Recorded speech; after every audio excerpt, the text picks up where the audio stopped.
Chapter 5 questions for the North Carolina real estate exam. Let's get some practice in. What's up everyone, I'm Sean Kelly and welcome to my channel on everything real estate.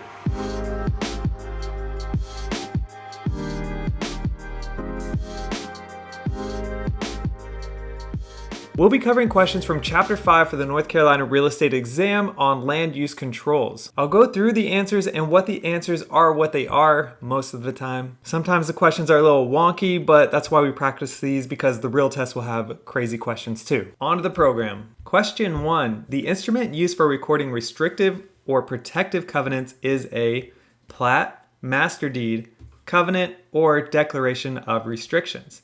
So a plat is more of a survey term, not sure what a master deed really is, but a deed in general wouldn't make sense here. A covenant is an action or an agreement, it's not necessarily a tool. So the answer is D, a declaration of restrictions. Question 2, deed restrictions that run with the land are which of the following? A, ordinances, B, variances, C, declarations, or D, covenants. So ordinances is more at a city or neighborhood level. You know, there are sound ordinances and things like that. You've heard about that kind of thing. So I'll just jump to this one. The answer here is D, covenants. You need to know what covenants are. It's a really important key term for this test. It's an agreement, conditions tied to the ownership or use of the land. Question 3.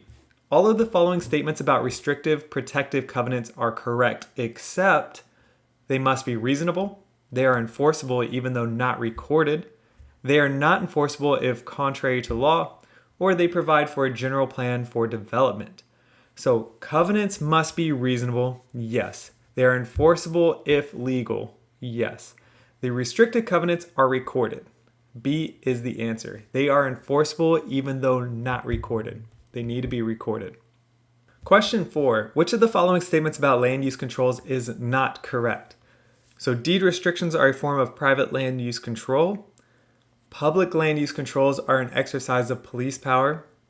Subdivision covenants are a form of public land use controls. Localities receive their power to develop long-range plans for growth and the power to zone from the North Carolina General Assembly. So C here is not correct. Again, just jumping to this one. Subdivision covenants are a form of private land use controls, not public land use controls. Question 5. Restrictive or protective covenants are terminated in all of the following ways except expiration, transfer of title, failure to enforce on a timely basis, or abandonment. So A, C, and D all kind of line up together there, which that just tells you right there it's B. If the covenant has an expiration, then it's done.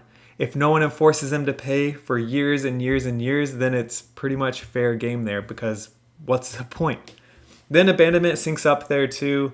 Transfer of title does not terminate it. Remember, these run with the land. Question 6. Restrictive protective covenants are enforced by which of the following? Zoning, injunction, police power, or condemnation. So injunctions are when the court can halt the actions that are being broken by a neighbor. The answer here is B, injunction. Police may be called by those annoying neighbors, but they can't really enforce those broken covenants. Question 7. The type of zoning that permits a higher priority use in a lower priority zone is called exclusive use, non-conforming use, amortizing use, or cumulative use. So this is a keyword answer here. Answer is D, cumulative. An example would be a house could be built in an industrial zone, but a factory could not be built in a residential zone. Question 8. Which of the following is not a permitted deviation from the standards of a zoning ordinance? Variance, non-conforming use, spot zoning, or special use. So variance and special use are near identical terms here. They are both allowed to deviate from the zoning ordinances. Then non-conforming use is when you are basically grandfathered in to use a lot as zoned historically, even if it changes today. So the answer here is C, spot zoning. Which of the following is an illegal rezoning of a particular property solely for the benefit of the owner? A, variance, B, non-conforming use, C, spot zoning, or D, special use.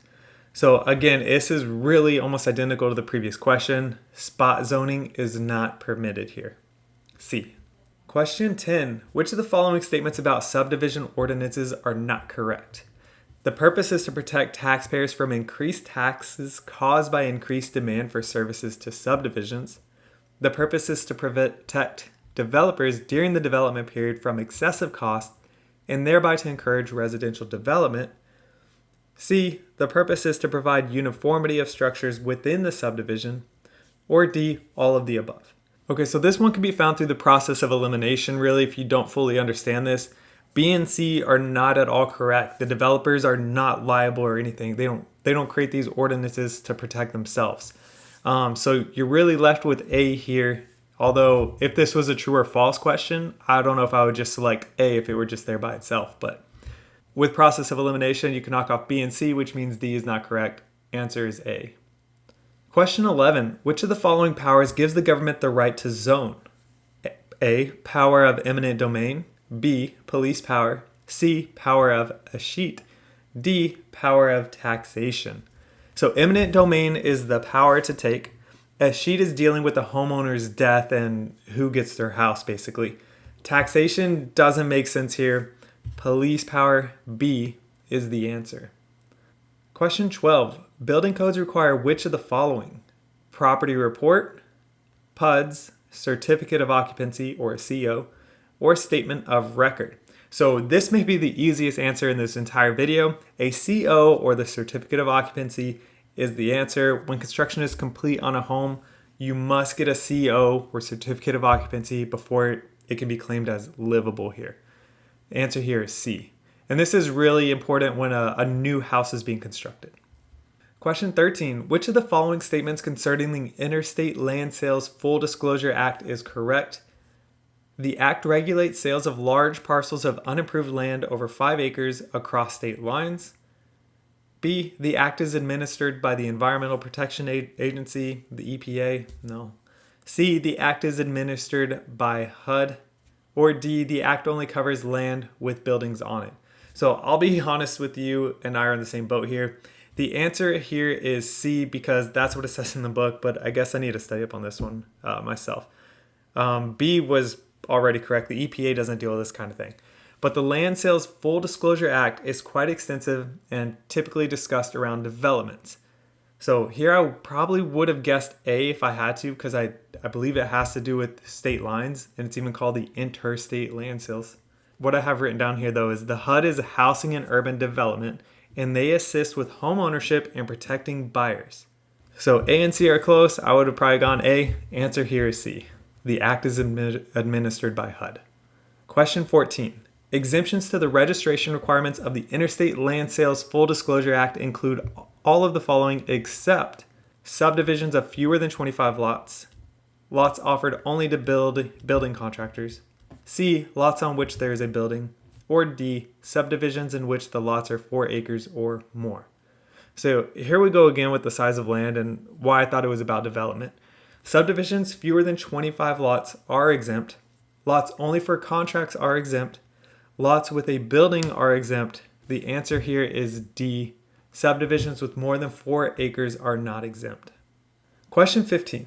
John starts operating 5-unit apartment building in an area that has been zoned for a duplex only. John lists a property with Larry listing agent, we've seen that guy before, who eventually sells the property to Bob the buyer. We've heard of him before. He's buying a lot of houses. Bob continues to operate the 5-unit building for the next 20 years. Which of the following statements is correct? A. John had a legal non-conforming use. B. Larry was responsible for discovering and disclosing the situation to Bob. C. John had a legal non-conforming use and Bob has obtained a legal non-conforming use. D. John had a legal non-conforming use. Larry was responsible for discovering and disclosing the situation to Bob. And Bob has obtained a legal non-conforming use. So A, C, and D are really all the same in this question here. They're implying it's a legal non-conforming use, which goes back to the whole grandfather thing that we had talked about before. The answer here is B. The realtor here missed the material fact. Question 16. Which of the following statements concerning flood hazard areas is correct? A. Real estate designated as being in a flood hazard area cannot be financed through any federally regulated or related loan programs. B. The Department of Housing and Urban Development issues maps that designate flood hazard areas. C, there are currently no federal laws or regulations concerning flood hazard areas.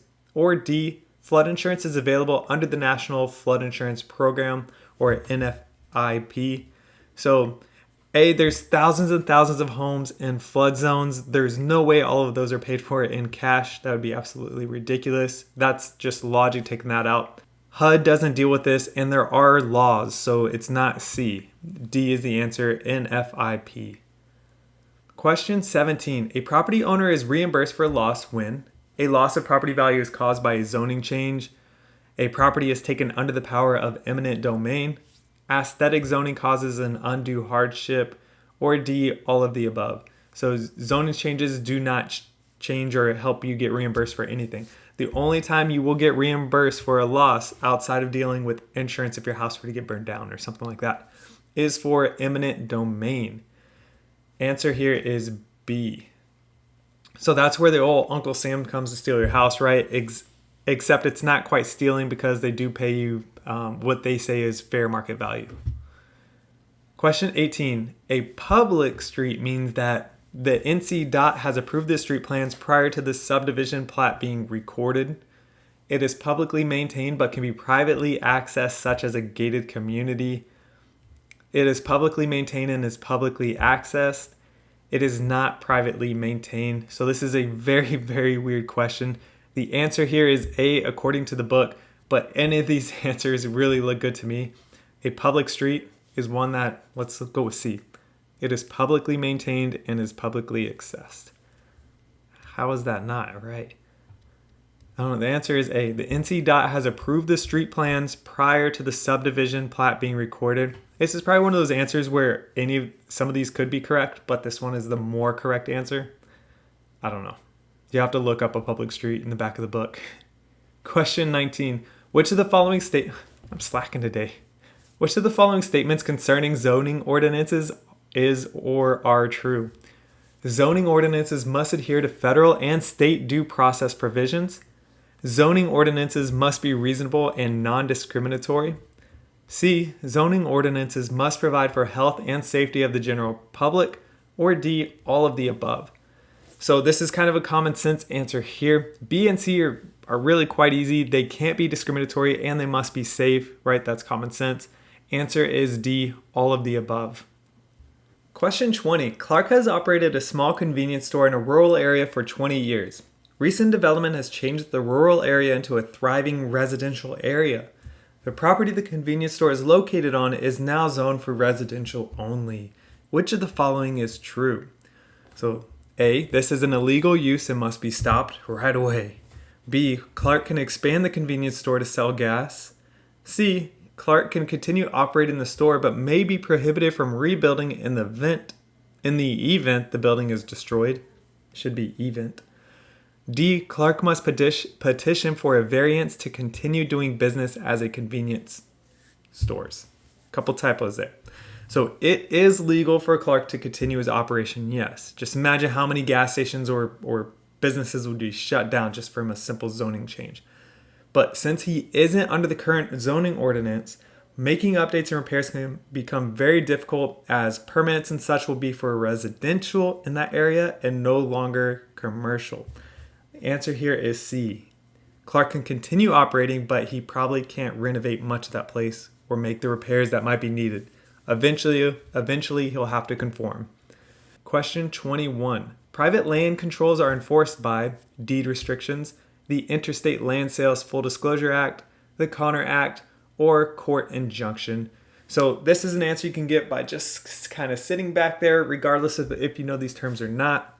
Deed restrictions are rules, but not an entity that can enforce anything. Same with the acts in B and C. So what I mean by that is laws don't enforce the rules, right? The police or the courts enforce those rules, but the actual laws are just the rules. They don't enforce anything. They can't physically do anything. So court injunction here is the answer. D. Question 22. A variance can be obtained in... That's one of those tricky ones that they try to get you with, right? You just kind of have to sit back and think about these things. Question 22. A variance can be obtained in which of the following scenarios? Placing a factory in an area zoned for residential only. Placing a daycare in an area zoned for residential only. C, changing the setback lines for an entire subdivision. Or D, none of the above. So a variance can be obtained by applying for one with zoning. Simple as that, none of these answers match, so it is D. Question 23. The government regulates all of the following except creation of subdivisions, building codes, subdivision regulations, or protective covenants. So protective covenants are made with the initial sale and development of a home or community, right? These are made by the developer or initial builder of that property and runs with the deed forever. Answer is D. The government does not regulate these. And just like a previous question before, the police can't handle these situations either. This is where your neighbor can sue you for doing something against these covenants. Question 24. Which of the following requires a property owner to go before the planning commission? A variance, a special use permit, a non-conforming use, or D, all of the above? So here we are with the variance again. A special use permit and non-conforming use also need you to go before the commission. The answer is D, all of the above.